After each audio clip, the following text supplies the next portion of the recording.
Hello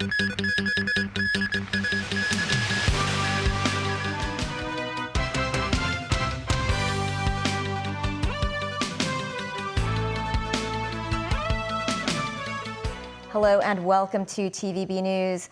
A male tuberculosis patient is in critical condition at Kwangwa Hospital after he suffered from a cardiac arrest when the respiratory tube of his respirator was dislodged. Preliminary investigations by the hospital found the device issued a signal during the incident, but medical staff were unable to hear it owing to the distance of the patient's room. They added that the respirator lost connection to the hospital's central monitoring device. Timothy Lee has our top story.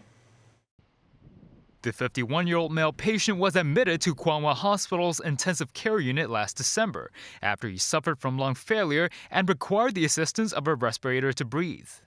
He was transferred to the negative pressure ward after his condition improved at 2:30 p.m. on Monday. He was conscious and was reattached to another respirator. The device and the condition of the patient were both normal at the time. Nurses who checked on the situation half an hour later found no issue. But after an hour, the medical staff found that the patient's respiratory tube was dislodged and the man's heart was not beating and he was unconscious. CCTV footage did not show any suspicious individuals entering the room. Preliminary investigations suspect the incident was caused by the movement of the patient.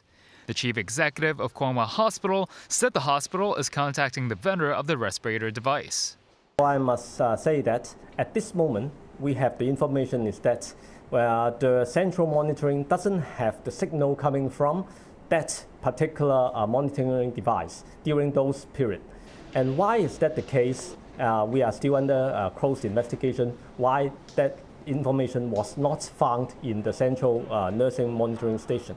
And that's we have been working closely with the vendors.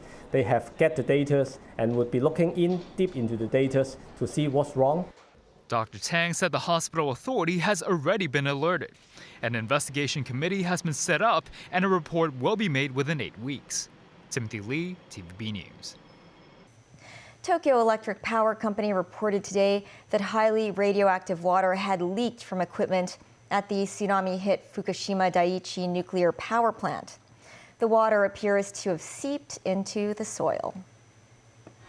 TEPCO, which operates the facility, said plant workers found the leak Wednesday morning. The workers were conducting valve checks at a treatment machine designed to remove cesium from the contaminated water. The machine has been idled for maintenance work. TEPCO said an estimated 5.5 metric tons of radioactive water, enough to fill 2 ordinary backyard swimming pools, leaked out through an air vent. It left a pool of water on an iron plate outside and seeped into the soil around it, but no radioactive water escaped the compound. The company stated radiation levels around the plant have since shown no increase. TEPCO said the leak may have been caused by valves accidentally left open while workers flushed the machine with filtered water. A U.S. drone strike blew up a car in the Iraqi capital Wednesday night, killing a high-ranking commander of the powerful Kataib Hezbollah militia. This, as the U.S. military said, the Iran-backed militia is responsible for directly planning and participating in attacks on American troops in the region. The precision blast hit a main thoroughfare in eastern Baghdad, attracting a crowd as emergency teams picked through the wreckage. More from NBC News. Tonight, a vehicle in flames in the Iraqi capital.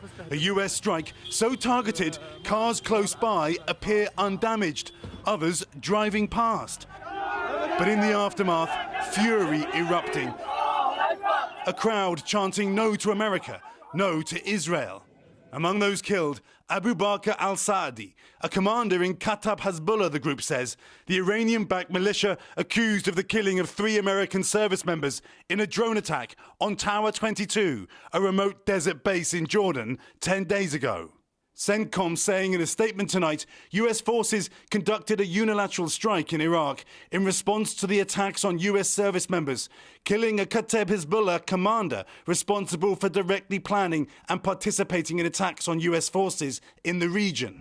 In addition to the deadly drone strike, Iranian-backed militias have launched over 160 attacks on American targets since October and have kept on attacking American bases in Syria, even after Friday's wave of American retaliatory strikes. President Biden, who's been under pressure to launch a more forceful response, was pressed about it earlier this week.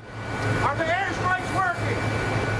Yes. Tonight, Iraq's military immediately branding the strike a violation of Iraqi sovereignty, with tensions between Iran and the US escalating.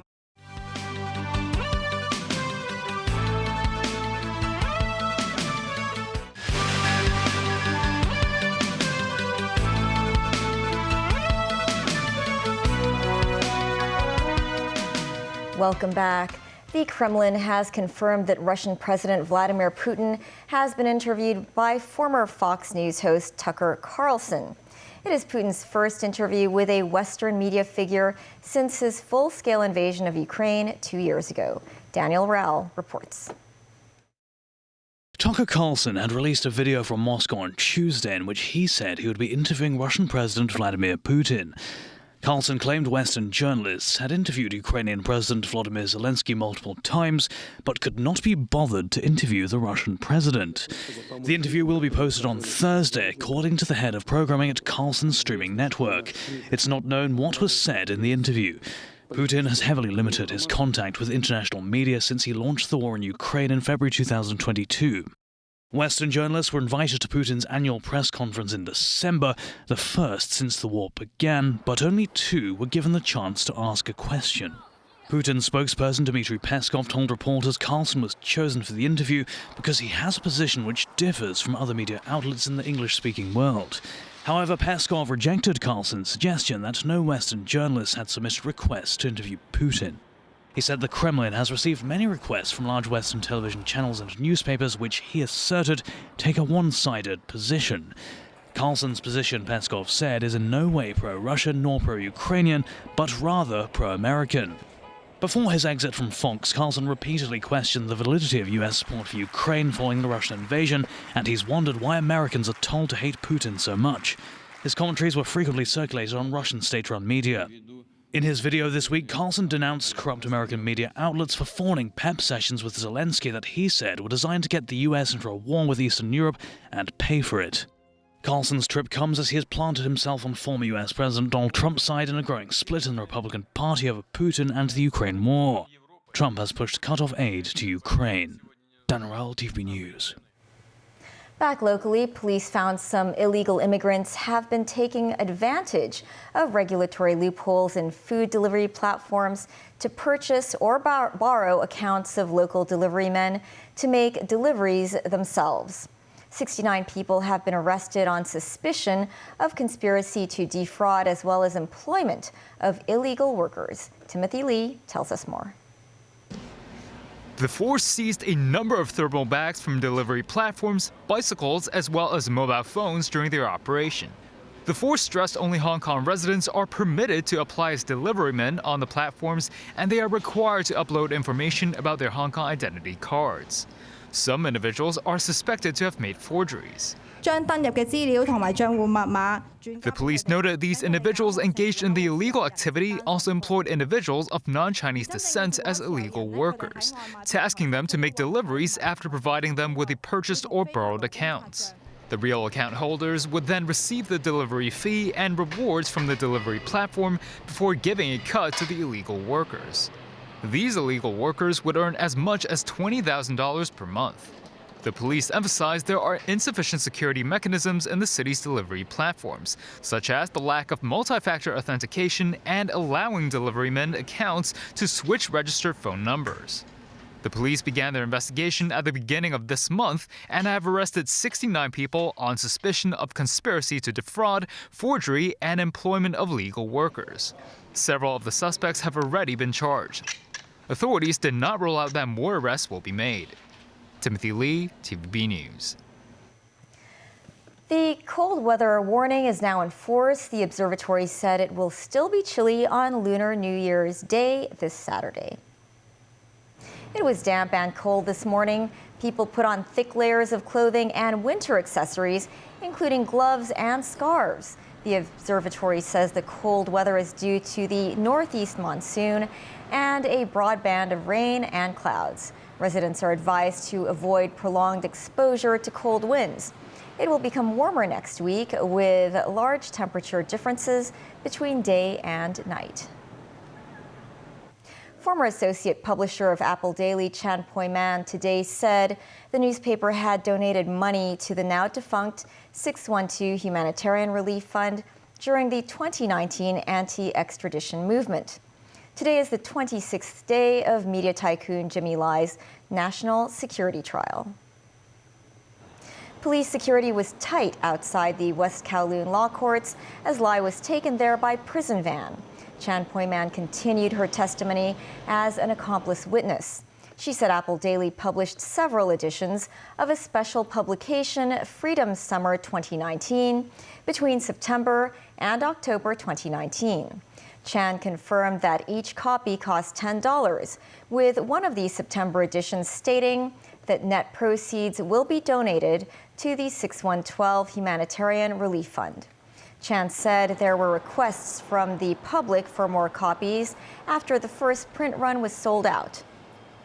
One of the pages was the phrase, "Punish killers with voters."